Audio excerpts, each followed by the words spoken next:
दिव्यपुरी आध्यात्मिक केन्द्रबाट सञ्चालित युट्युब मार्फत प्रसारण भइरहेको दिव्यपुरी टिभीमा यहाँहरूलाई स्वागत छ। जय जय जय तुलसी माता, जय जय जय तुलसी माता।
बकुल चंपक पाटलाब्जै पुण्यांग जात करवीर रसाल द्रोणै बिल्व प्रवाल तुलसी दलमालती भी तुम पूजयामि जगदीश्वर मे प्रसीद।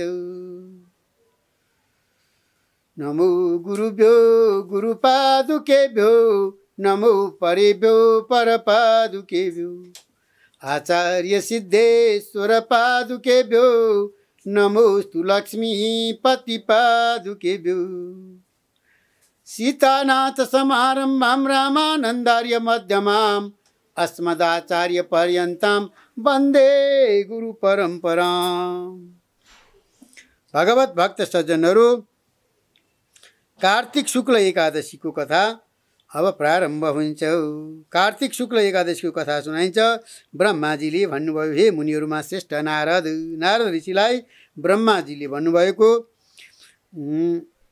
यो प्रबोधिनी एकादशीको व्रतको महात्म्य सारा पापलाई हर्ने र भयभरका पुण्य बढाउने असल बुद्धि भएकोलाई मुक्ति दिने दिलाउने हुन्छ। त्यसबारे अब तिमी सुन हे विप्रेन्द्र नारद। पृथ्वीमा गङ्गा भागीरथी तबसम्म गर्दछन् तबसम्म सारा पाप हर्ने हरिबोधिनीको एकादशी कार्तिकमा आउँदैन। हे नारद, समुद्रका सारा तीर्थहरू र पुण्यदायी तलाउहरू तबसम्म गर्दछन् जबसम्म कार्तिकमा विष्णु जागा हुने उनको तिथि हरिबोधिनी एकादशी आउँदैन। हजारौँ अश्वमेध यज्ञ गरेको फल र सयकडौँ राजस्व यज्ञ गरेको पुण्य फल मनुष्यले प्रबोधिनी एकादशीमा गरेको एउटै उपवासले प्राप्त गर्दछ। नारदले भने, दिनमा एक छाक मात्र खानाले के पुण्य हुन्छ, रात्रि मात्र खानाले के पुण्य हुन्छ, अथवा खाँदै नखाई उपवास गर्नाले के पुण्य हुन्छ? हे पितामह, त्यो कुरो मलाई बताइबक्सोस्। ब्रह्माले भन्नुभयो, एक छाक मात्र खानाले एक जन्मको, राति मात्र खानाले 2 जन्मको, पुरा हो रात उपवासले गर्नाले 7 जन्मदेखि जम्मा भएको पाप नाश हुन्छ। हे पुत्र नारद, जुन वस्तु दुर्लभ छ, जुन पाइँदै नपाइने छ र जो तिनी लोकमा देखिँदैन र आफूले चिताउँदै नचिताएका वस्तु पनि हरिबोधिनी एकादशीले दिन्छ। मेरु र मन्दराचल जस्ता थुप्रा थुप्रा पापहरू छन्। सारा पाप हर्ने यो हरिबोधिनी एकादशीको एउटै उपवासले खाक हुन्छन्। हजारौँ पूर्वजन्मदेखि कमाएका थुपारिएका जो दुष्कर्म छन् ती सबै प्रबोधिनीमा गरिएको रात्रि जागरणले नै रुवाको राशिलाई आगोले चाहिँ डढाएर भस्मीभूत पारिदिन्छ। हे मुनिश्रेष्ठ, जो जन आफ्नै इच्छाले वा श्रद्धाले विधिपूर्वक प्रबोधिनीमा उपवास रहने काम गर्छ उसले पुराका पुरा कय मुताबिकको पुण्य फल पाउँदछ। जो मनुष्य कय मुताबिक विधिपूर्वक असल पुण्य गर्छ भने हे मुनिहरूमा श्रेष्ठ नारद, त्यो पुण्य थोरै भए पनि मेरु पर्वत जत्रो ठुलो फल दिनेवाला हुन्छ। हे नारद, जो जन विधिहीन भएको मनमाना पुण्य कर्म गरेर भलै मेरु पर्वत जत्रो ढेर लगाओस् त्यसले एक रत्ती पनि त्यस धर्मको फल पाउँदैन। आफू खुसी गरेर हुँदैन, विधिपूर्वक गर्नु। सन्ध्या नगर्ने, व्रतका नियम भङ्ग गर्ने, ईश्वर नमान्ने, नास्तिक, वेदको निन्दा नगर्ने, धर्मशास्त्रको खण्डन गर्ने यस्ता पापी शरीरमा धर्म रहँदैन। यिनीहरूका शरीरमा धर्म हुँदैन। यिनी जे पनि गर्छन् विधर्मी भन्दछन्। त्यस्तै अर्काकी स्त्री भोग गर्ने, पट्टमूर्ख, कृतज्ञ, उपकार गरेको नठान्ने, मास, ठग जन जो छन् यस्ता प्राणीका शरीरमा पनि धर्म रहन सक्दैन अथवा टिक्न सक्दैन। ब्राह्मण होस् अथवा शूद्र होस्, अर्काकी स्त्री गमन गर्दछ भने विशेष गरेर परस्त्री ब्राह्मणलाई गमन गर्ने दुवै चाण्डाल तुल्य हुन्। परस्त्री सद्वा होस्, विधवा ब्राह्मणलाई यदि ब्राह्मणै पनि गमन गर्छ भने हे मुनि शार्दुल नारद, त्यो वंशै सहित नाश हुन्छ, अर्थात् त्यसको अप्ताली पर्दछ। जो अधम ब्राह्मण अर्काकी स्त्रीलाई गमन गर्छ त्यसको सन्तान हुँदैन र जन्मभरि कमाएको पुण्य पनि रहँदैन। गुरुका साथमा ब्राह्मणका साथमा जो जन घमण्ड गरिरहन्छ त्यसको पुण्य कर्म तुरुन्तै नाश भएर जान्छ र यस्तो जन जीवनमा धन वा सम्पत्ति प्राप्त गर्न सक्दैन।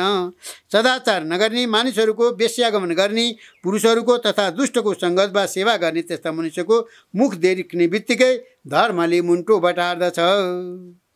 यस श्रेष्ठ राजा, जो जन पतित नीचहरूका साथ सङ्गत गर्छ तथा उसको घरमा गइरहने गर्छ त्यस्ता जन अवश्य नै नरकमा जान्छन्।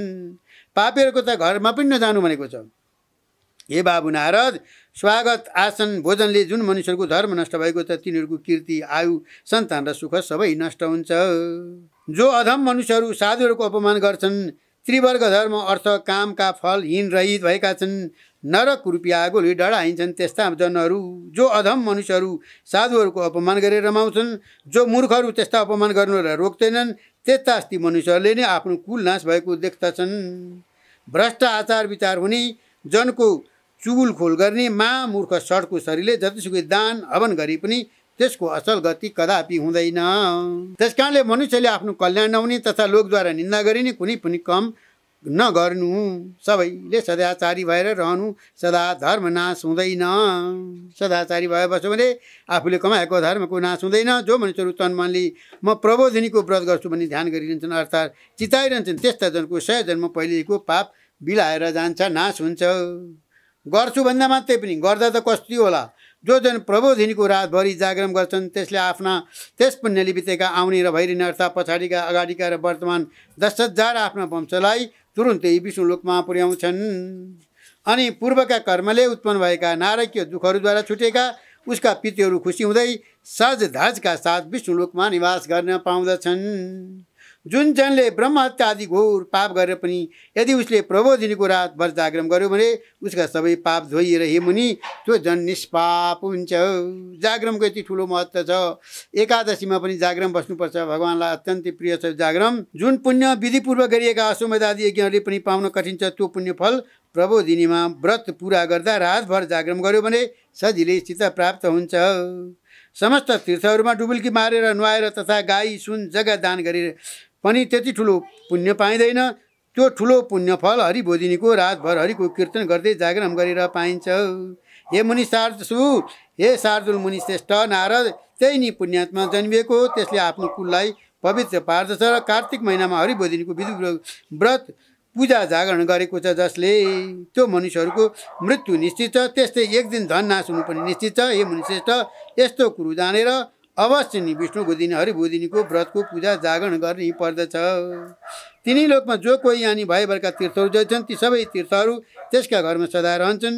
जो जन राम्रोसित विधिपूर्वक प्रबोधिनीको व्रत गर्दछ सारा कर्मलाई त्यागेर पनि चक्रपाणी हरि भगवानको प्रसन्नताका लागि अर्थ हरिलाई प्रसन्न खुसी पार्नका लागि अत्यन्त सुन्दर यानी अति उत्तम हरिबोधिनी एकादशीको व्रत कार्तिकमा गर्नुपर्दछ। त्यही जन ज्ञानी हो, त्यही जन योगी हो, त्यही जन तपस्वी हो, त्यही जन जितेन्द्र हो। मृत्युलोकको सुख भोग र मरेपछि मोक्ष पनि त्यसैको रहन्छ जसले हरिबोधिनीको व्रत गर्दछ। धर्मको सार अर्थात् धर्मको तत्त्वलाई दिनेवाली यो हरिबोधिनी एकादशी विष्णु भगवानको अत्यन्त प्रिय छ। जीवनमा एकपल्ट पनि यसको व्रत गर्यो भने त्यो मनुष्य मुक्तिको भागी हुन्छ। हे नारद प्रबोधिनीको व्रत गरेपछि त्यो व्रत गर्नेले फेरि गर्भमा प्रवेश गर्नु पर्दैन। त्यसकारण अरू सबै धर्मलाई छोडेर पनि त्यस दिन हरिबोधिनीको व्रत मनुष्यले गर्नुपर्दछ। कर्मले मनले वचनले जुन पाप आजसम्म थुपारेको छ प्रबोधिनीमा जागरण गरी हुँदा गोविन्द भगवान्ले त्यसलाई बढाइदिनुहुन्छ। भगवान्लाई जागरण चाहिँ त्यति प्यारो छ। हे बाबु नारद हरिबोधिनी एकादशीमा जनार्दन भगवानको उद्देश्य गरेर अर्थात् उहाँको नाममा मनुष्यले जो स्नान दान जप होम आदि गरिन्छ त्यो सब अक्षय भनेको ननासिनी हुन्छ। जो मनुष्यहरू हरिबोधिनीको व्रत बसेर त्यस दिन भक्तिपूर्वक माधव भगवानको पूजा गर्दछन् ती जनहरू 100 जन्मदेखि थुप्रिँदै आएका पापबाट छुट्दछन्। हे पुत्र नारद यो अत्यन्त ठुलो व्रत ठुला पापहरूका समूहलाई पनि नाश गरिदिन्छ। तसर्थ विष्णुको जागा हुने दिन हरिबोधिनी एकादशीको दिन विधिपूर्वक सबैले उपवास व्रत बस्नै पर्दछ। त्यस व्रतद्वारा भगवान जनार्दनलाई सन्तुष्ट पारे त्यो व्रती मनुष्य सारा दिशालाई झललल्ल पार्दै हरि भगवानको धाममा खट जान पाउँदछ। हे ऋषि श्रेष्ठ हे नारद कार्तिकमा पर्ने प्रबोधिनी एकादशीलाई कान्ति वा कीर्ति चाहने मनुष्यले परिश्रमपूर्वक पनि यसलाई गर्नुपर्दछ।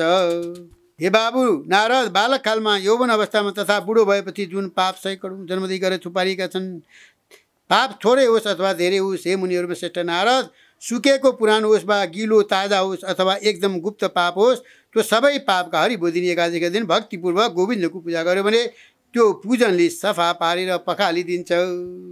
त्यस एकादशीको व्रत बसेर हरिको पूजा गर्नेलाई हरिबोधिनी एकादशीले धनधान्य थुपारिदिन्छन् पुण्य बढाइदिन्छन् ठुला ठुला पाप हटाइदिन्छन्। यदि कसैले भक्तिपूर्वक त्यसको उपासना गर्यो भने त्यसलाई कुनै कुराको दुर्लभ हुँदैन। चन्द्र सूर्यको ग्रहमा गरिएका दान ध्यान जपको जो फल बताइएको छ प्रबोधिनीमा रात्रिमा जागरण गर्नाले त्यसको 1000 गुणा बेसी फल पाउँदछ भनिएको छ। प्रबोधिनीमा जो स्नान दान जप होम स्वाध्याय र हरिको पूजा गरिन्छ त्यो सब अघि पछिको भन्दा करोड गुणा बराबरको पुण्य दिने हुनेछ। जन्मदेखि मनुष्यले जो पुण्य सञ्चय गरेको छ त्यो सब पुण्य यदि उसले हरिबोधिनीको व्रत गरेन भने बेकार हुन्छ, त्यसको केही काम छैन। जो मनुष्य विष्णुको व्रत पूजा आजा नगरिकन कार्तिक महिना बिताउँछ उसले जन्मदेखि आर्जन गरेका पुण्यको फल हे नारद पाउँदैन। हे विप्रेन्द्र श्रेष्ठ ब्राह्मण नारद त्यसकारण तिमीले परिश्रमपूर्वक पनि सबै कामना यानी चाहेको कुरा पुरा गरिदिने देवताहरूका पनि देवता जनार्दन भगवानको उपासना व्रत गर्ने गर। विष्णु भक्तिमा तत्पर रहने जो कुनै व्यक्तिले पनि कार्तिक भरि अर्काको अन्न त्याग्नुपर्छ खानुहुन्न। हे बाबु नारद कार्तिकमा अर्काको अन्न नखानाले चान्द्रायण प्राश्चित्त गरेको फल प्राप्त हुन्छ। परान्न भोजन निषेध गरेको छ कार्तिकमा। कार्तिकमा शास्त्रका कथा भन्नाले सुन्नाले मधुसूदन भगवान जस्तो प्रसन्न हुनुहुन्छ त्यस्तो प्रसन्न अरू यज्ञ वा दान हात्ती घोडा दानले पनि हुँदैन। जो मनुष्य कार्तिकमा एकै श्लोक वा आधा श्लोक एकै पाउ पनि विष्णुको कथा लाउँछन् अथवा साधा दान भएर सुन्छन् त्यो कथन श्रवणले गर्दा गोदान गरेको फल प्राप्त हुन्छ। कार्तिक महिनामा सबै मनुष्यहरूले अरू धर्म कर्म छोडेर मेरा मूर्तिको सामु रही हे मुनि सधैँ सत्शास्त्रको अवलोकन वा सुन्ने काम गर्नुपर्छ। पढ्न सकिँदैन भने अरूले पढेको शास्त्र सुन्नु पर्दछ। हे मुनि श्रेष्ठ कल्याणार्थ वा लोभ बुद्धिले अर्थात् द्रव्य लाभका लागि पनि जो मनुष्य कार्तिकमा हरिको कथा कञ्च वा सुन्छ त्यसले आफ्ना 100 कुल वंशलाई उद्धार गर्दछ। जो मनुष्य दिनौँ शास्त्र पुराणदै सुनेर कार्तिक महिना बिताउँछ उसले आफ्ना सारा पापलाई डढाउँछ र 10,000 यज्ञ गरेको फल प्राप्त गर्दछ।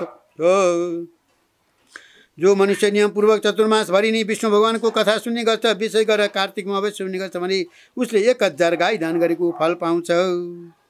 हे मुनि नारद हरिको जाग्ने दिन हरिबोधिनीका दिन जो मनुष्य हरिको कथा भन्न आउँछ साथै दीपवाली भूमिको दान गर्दा जो फल पाइन्छ त्यो फल उसले पाउँछ। हे मुनि शार्दूल नारद भगवान विष्णुको दिव्य कथा सुनेर जो जन कथावाचक पण्डितलाई आफ्नो साग अनुसार पूजा गर्छ तिनलाई सनातन लोकमा बास मिल्दछ।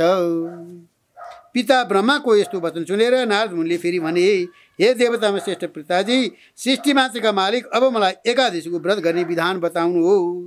विधिपूर्वक व्रत गर्दा जुन प्रकारको फल प्राप्त हुन्छ त्यो कुरो बताउनुहोस्। नारदको वचन सुनेर ब्रह्माले भन्नुभयो ब्रह्मा हे दिव्योत्तम नारद एकादशीको दिन बिहानै ब्रह्म मुहूर्तमा 2 घडी राति रहँदै उठेर सूचीपूर्वक दत्युन लगाउनु पर्दछ।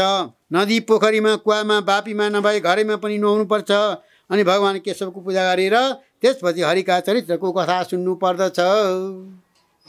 हे महाभाग भाग्यमानी नारद त्यसपछि नियमका लागि हात जोडेर मन्त्र उच्चारण गर्नु। हे हरि एकादशीको दिन राहार बसेर आउने अर्को दिनमा मात्र म खानेछु। हे पुण्डरीकाक्ष हे अच्युत मेरो शरण रक्षक हुनुहोस् भनी देवताहरूको पनि देवता चक्र धारण गर्ने विष्णु भगवानको ध्यान गर्दै यो मन्त्र भनेर त्यसपछि श्रद्धा भक्तिपूर्वक प्रसन्न चित्त भएर उपवास अर्पण गर्दै विष्णु भगवानको नगी चाहिँ रहेर हरि कीर्तन गर्दै रातभर जागरण गर्नु। हे मुनि त्यो दिन रातभरि हरि विष्णुका नाममा गान बजान नाच कीर्तन हरिकथा श्रवण आदि जो गर्छन् त्यो पुण्यात्मा पुरुष तुरन्त तिनी लोकमा माथि रहन्छ। कार्तिकको हरिबोधिनीमा धेरै धेरै फुल धेरै फल कपुर अगुर कुमकुमहरूले हरिको पूजा गर्नु पर्दछ। हे मुनि श्रेष्ठ नारद हरिको बार प्रबोधिनी एकादशीको दिन नित्य साष्ट किपात नगरिकन पूजाआजा गर्नु लोभ नगरिकन किनकि यस दिन गरेको पुण्यको फल असङ्ख्यत गनि नसक्नुको हुनेछ। प्रबोधिनीमा जागरण गर्दाखेरि रातभरि नै जसो नाना प्रकारका राम्रा फलफुलहरूको पूजा गर्नु। बिहान शङ्ख जल चन्दन फुल दुध दही चिनी घिउ मह हालेर पूजा गरी जनार्दन भगवानलाई अर्घ दिनु। जो पुण्य समस्त तीर्थहरूमा नआएर सब प्रकारको दान गरेर पाइन्छ त्यसको करोड गुणा फल प्रबोधिनीमा अर्घ दिँदा पाइन्छ। त्यस दिन राम्रा राम्रा अगस्तीका फुलहरूले जो जन भगवान जनार्दनको पूजा गर्छ हे मुनिश्रेष्ठ त्यस्तो पुण्यात्मालाई साक्षात् इन्द्रले पनि हात जोड्छन्। हे विप्रेन्द्र नारद तपस्याले तुष्ट पारिएका हरिले त्यो कुरा गर्नुहुन्न जो कुरो अगस्ती फुलहरूले सिँगारिएका ऋषिकेश भगवानले गर्नुहुन्छ। भगवानलाई अगस्तीको फुल चाहिँ अत्यन्तै प्यारो छ भक्तहरू। हे कली हे नारद कार्तिकमा कृष्णलाई बेलका पत्रहरूले पनि ठुलो भक्तिपूर्वक पूजा गर्दछन् भने ती सबैलाई मैले बताएको मुक्ति मिल्दछ। हे वत्स नारद जो जन कार्तिकमा तुलसीका पत्र पुष्पले जनार्दन भगवानको पूजा गर्छन् तिनले 10,000 वर्षदेखि गरेका आफ्ना सारा पाप नाश गर्छन्। दर्शन गरिएकी छोइएकी अथवा ध्यान गरिएकी कीर्तन गरिएकी स्तुति गरिएकी रोपिएकी सिन्चेकी सधैँ पूजा गरिएकी तुलसी कल्याणकारी हुनेछन्। यी उक्त 9 प्रकारले जो जन प्रतिदिन तुलसीको भक्ति गर्छन् त्यस्ता जन हजारौँ करोड युगसम्म हरिको घर वैकुण्ठमा बास गर्न पाउँछन्। हे मुनि नारद रोपिएकी तुलसीले जति जरा फैलाउँछ त्यति 1000 युगसम्म सुकृत पुण्य फैलाउन चाहिँ। हे मुनि नारद जुन पुरुषद्वारा रोपिएकी तुलसी जबसम्म आफ्ना हाँगा बिगा सागा प्रसागाले उसका बिया पुष्प र पत्रले पृथ्वी तलमा बढिरहन्छन् ती पुरुषका कुलमा जो जन्मिएका छन् जो पछि जन्मेछन् र जो बितिसके ती सब जनको 2000 कल्पसम्म हरिको घरमा वैकुण्ठमा वास हुन्छ। जो मनुष्यहरू कदमका फुलले जनार्दन भगवानको पूजा गर्छन् चक्रवाणी भगवान विष्णुका कृपाले तिनीहरूको हिमालय अर्थात् नरक जानु पर्दैन। कदमको फुल देख्ने बित्तिकै नै भगवान केशव प्रसन्न हुनुहुन्छ। हे ब्राह्मण नारद सबै कामना इच्छा पुरा गरिदिने हरि कदमले नि पूजा गरिएपछि त प्रसन्न भएर फुरुक्क पर्नुमा के आश्चर्य छ र। अनि फेरि वसन्त ऋतुमा पाटलाका फुलहरू गरुड ध्वज भगवान विष्णुलाई अत्यन्त भक्तिपूर्वक जो जन पूजा गर्छन् त्यो जन अवश्य मुक्त हुन्छ। जो जन मौलासिरी अशोक कुसुमका फुलहरूले जगतपति विष्णुको पूजा गर्छन् ती जन तबसम्म चन्द्र सूर्य रहन्छन् तबसम्म शोक सुरता रहित हुन्छन्। हे विप्रेन्द्र नारद जो जन सेता वा राता पहेँला करिब करवीर कनेरका फुलहरूले जगन्नाथ भगवानको पूजा गर्छन्। तिनका उप भगवान केशव 4 युगसम्म प्रसन्न हुनुहुन्छ। जो मनुष्यहरू केशव भगवानका उप आँपका मन्जरीहरू चढाउँछन् ती भाग्यमानी जनहरू 1 करोड गाई दान गरेको पुण्य पाउँछन्। आँपका मन्जरी भगवानलाई कति प्यारो रहेछ त हेर्नुहोस् त। भगवानका उप जो जनहरूको पूजा गर्दा यी दुबोका मुन्टा चढाउँछन् उस मनुष्यले त्यस पूजाको 100 गुणा बेसी फल पाउँदछ। हे नारद, आफ्ना भक्तलाई सधैँ सुख दिने भगवान विष्णुलाई जो जनहरू समीका पातले पूजा गर्छन् तिनीहरूले महाघोर डरलाग्दो यममार्ग तरेर पार गरे भन्ने जान नरक जानु पर्दैन।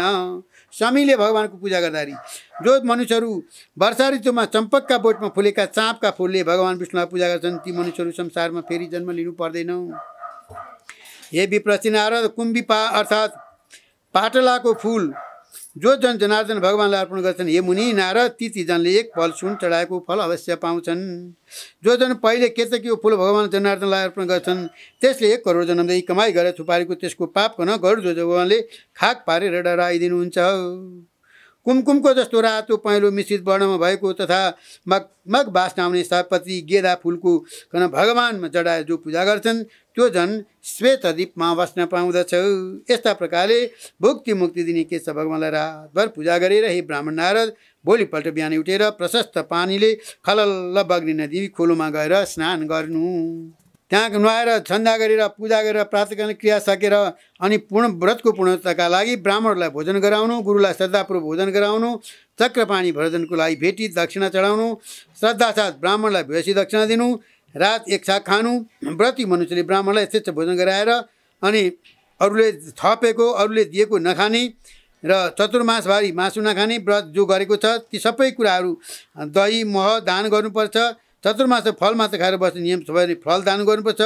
चतुर्मासमा जे बारेको छ ती सबै कुरा दान गर्नुपर्छ र चतुर्मासभरि खाने नियम गरेको मनुष्यले समाप्तिका दिन घिउका साथ भोजन दान गर्नुपर्दछ। चतुर्मासभरि नङ केस नकाट्नेले उसको ब्रह्म जुत्ता दान गर्नुपर्छ। नुन नखाने नियम लिएकोले व्रतको समष्टिमा चिनी दान गर्नुपर्छ। यसरी विभिन्न दानहरू गरेर हे राजन कहिएका वस्तुहरूको नभएमा कही अनुसारको आफ्नो गच्छ अनुसारको दान धर्म आदि गरेर अनि ब्राह्मणलाई ढोकेर बिदा दिनु, भोजन गर्नु। यस्ता प्रकारले चतुर्मासभरि जो वस्तु त्यागेको छ ती सबै समाप्तिको कामना गर्नु। हे राजेन्द्र, हे जो जन यस प्रकारले अभिन्नता अर्थात् बीचमा नछोडिकन चतुर्मासको व्रत समाप्त गर्छ कृतकृत हुन्छ फेरि मृत्युलोकमा मान्छे वा प्राणी भएर जन्मदैन, सधैँ विष्णु लोकमै रहिरहन्छ।